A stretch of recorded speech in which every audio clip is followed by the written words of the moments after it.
вярвам, че България може да бъде правова и справедлива държава, каквато всички граждани заслужават.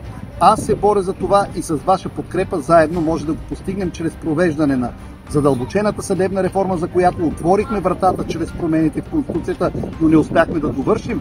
Вбъдването на съдебната реформа от тук нататък само с обикновено мнозинство от 120 депутати. До сега това не беше възможно, защото зависихме от свръхмнозинство от 160 депутати. Това в предния парламент вече го преодоляхме и това е успех.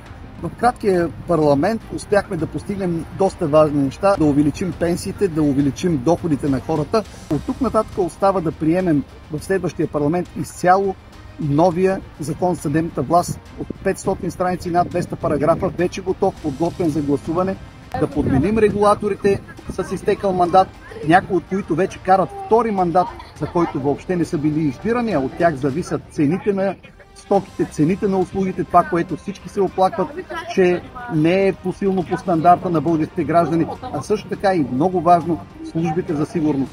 Службите за сигурност трябва да бъдат реформирани, за да може те да не бъдат използвани за политически цели, а да отговарят единствено за националната сигурност на страната, каквато им е всъщност работата. Продължаване на курса към еврозоната и сухопътния Шенген, повишаване на доходите и сигурността на всички български граждани.